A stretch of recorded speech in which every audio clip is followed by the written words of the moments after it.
un podcast de Cooperativa. Este es el podcast de Lo que queda del día, una presentación de cooperativapodcast.cl, otra forma de escuchar. Hola, este es el podcast de Lo que queda del día. Soy Paula Molina, junto a Ulises Aldea en las grabaciones y estamos registrando este episodio. Donald Trump acepta suspender los ataques contra Irán por 2 semanas. Se extiende entonces una vez más el ultimátum que había presentado el presidente de Estados Unidos, que había generado incluso las críticas desde el Papa. Vamos a conversar con Raúl Sor respecto a este ultimátum que se posterga al último minuto y qué es lo que se puede esperar para las próximas semanas. Eso y más aquí en Lo que queda del día. Bueno, es un alivio generalizado en el mundo. Yo creo que si pudiéramos escucharlo, hay un suspiro absoluto de que esta situación no haya derivado en la amenaza de Trump de acabar con la civilización persa o iraní, es decir, acabar con esa civilización y que ya nunca volvería a existir, según sus palabras, y esto causó estupor.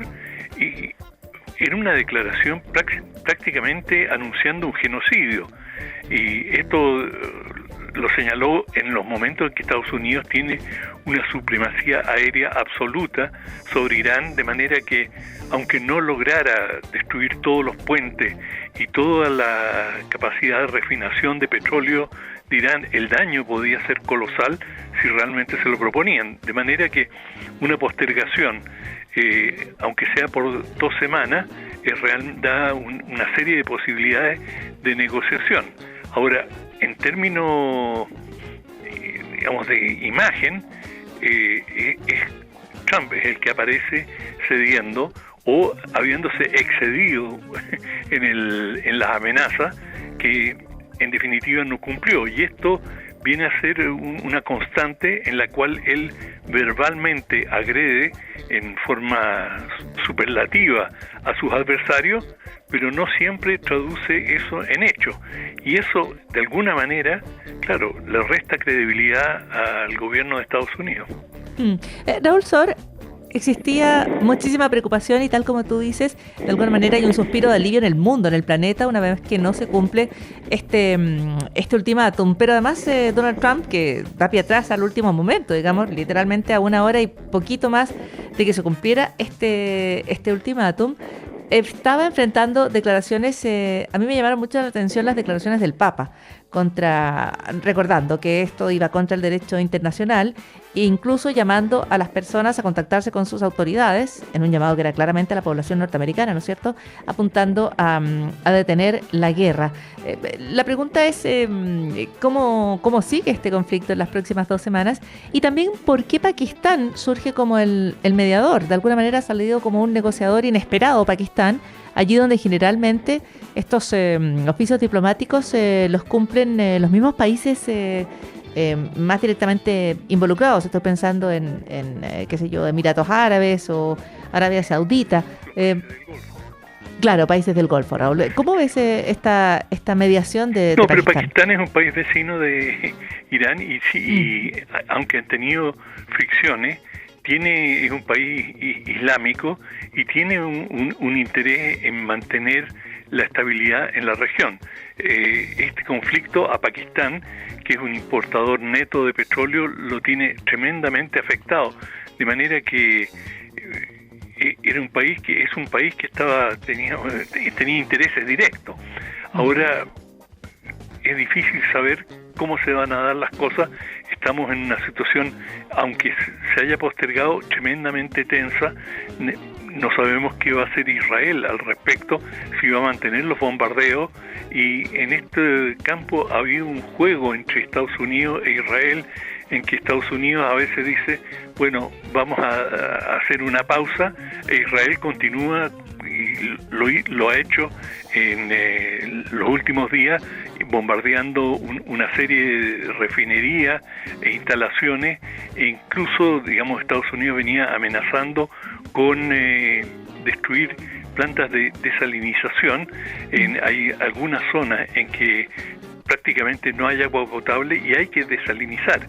Y esto abrió todo el espectro de que si había una intervención, esto podría considerarse como un crimen contra la humanidad, es decir, una vulneración absoluta de los principios que rigen la ley, la guerra, que están sujetas a normas.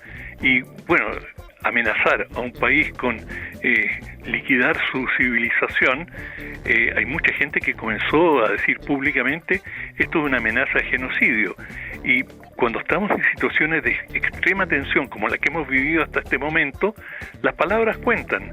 Es decir, no solamente las bombas, sino que las agresiones verbales y las amenazas producen respuestas y así se entra en una dinámica, en una dialéctica de agresión mutua en que se hace cada vez más difícil negociar. Ahora, Trump ha tenido esta característica de retacarse a último minuto, lo ha hecho ya varias veces en este conflicto y en una serie de otros conflictos más, y es parte, se dice, no, pero es que él es un presidente transaccional, él está aplicando técnicas comerciales de negocio, de intimidación, de tratar de influenciar a su adversario, pero uno no siempre tiene el control definitivo de a dónde pueden derivar los insultos o las agresiones verbales que en algún momento pueden ser respondidas y, digamos, como se dice vulgarmente, es fácil pasar a las manos.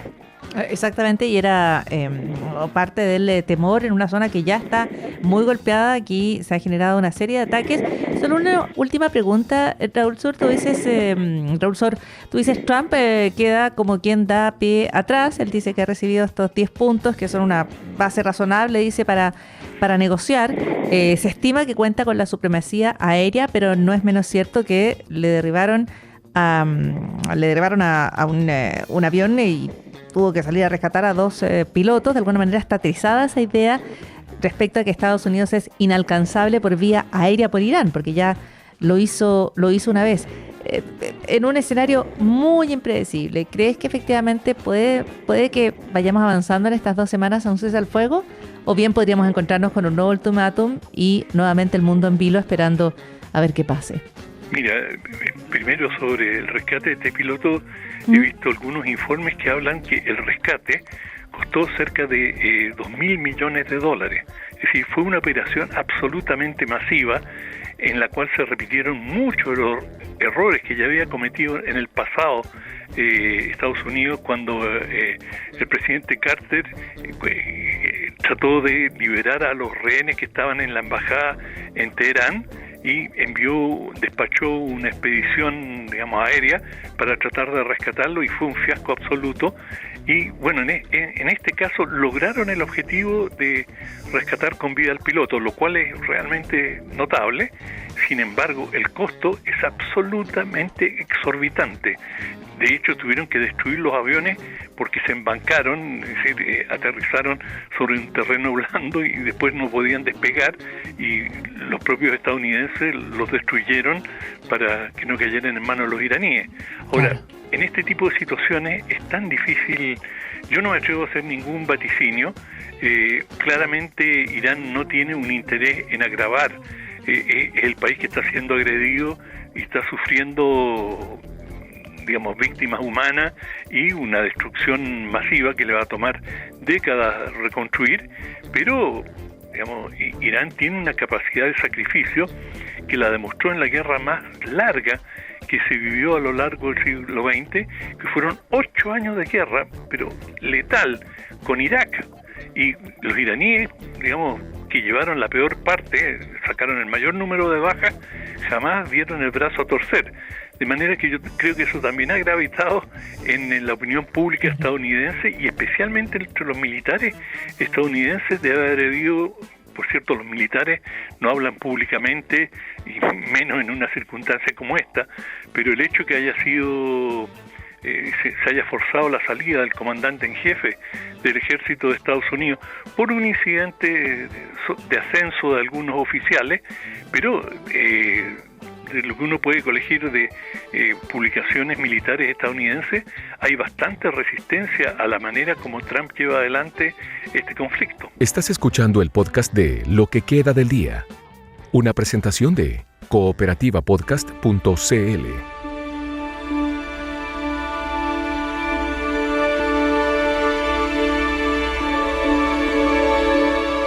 ¿Y sabías que la Luna no es gris? Porque el equipo de astronautas de la misión Artemis 2 o Artemisa 2 reportaron zonas verdes y café en la cara oculta de la Luna durante su sobrevuelo, rompiendo con la clásica imagen lunar que tenemos desde la Tierra. La sorpresa es interesante porque durante décadas la Luna se ha percibido como monocromática, cuando en realidad tiene una diversidad de colores. Se ven los tonos verdes en el cráter de Aristarchus. Hay extensas áreas más café en regiones como el noroeste de las tierras altas lunares. De hecho, el equipo describió incluso una gran zona café que tenía la forma de un trozo de pastel, de queque, lo que evidencia que no son detalles aislados, son patrones visibles a gran escala. Y este tipo de observación es una nueva forma de mirar a la superficie lunar.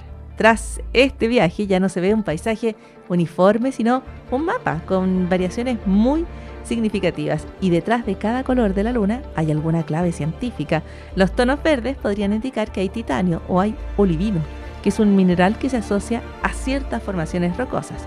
Los tonos café estarían vinculados a la presencia de óxido de hierro. O sea, cada color es una pista que puede hablar de la historia geológica de la Luna, desde los impactos que ha sufrido hasta los procesos volcánicos que ocurrieron en ella hace miles de millones de años. Así que otro hallazgo sorprendente de la misión. Ya pasó en misiones anteriores, como Apolo 17, que se vio que el suelo anaranjado en la Luna confirmaba que existía una antigua actividad volcánica. Hoy, con las nuevas imágenes, la idea se refuerza. La Luna no es simple, no es uniforme, es un entorno complejo que tiene muchísimo que revelar. Y una de esas primeras revelaciones es la de sus colores. Y esto también es parte de lo que queda del día.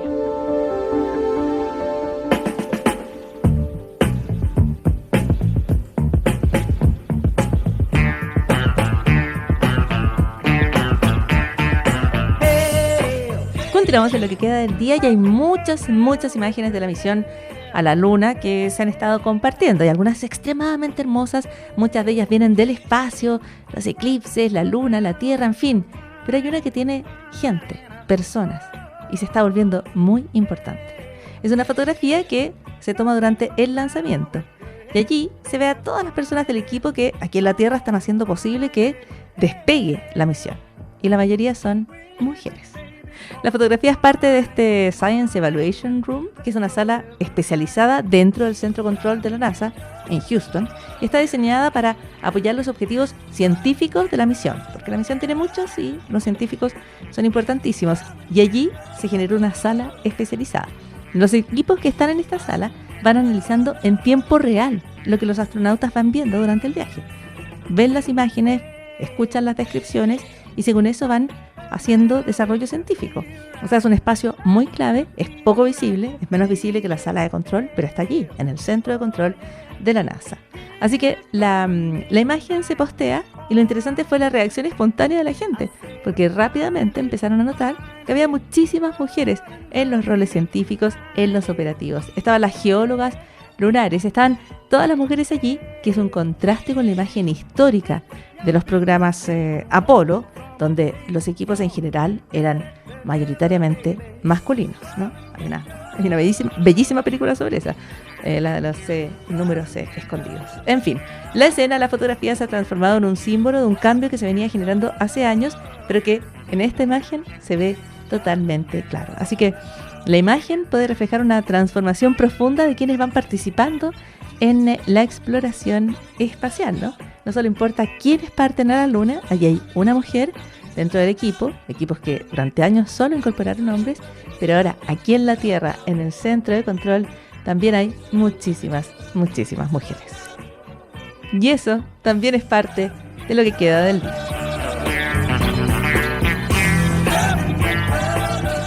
Aquí termina el podcast de Lo que queda del día. Lo escuchas en vivo de lunes a viernes desde las 4 de la tarde en Radio Cooperativa. Y todos los días en cooperativapodcast.cl.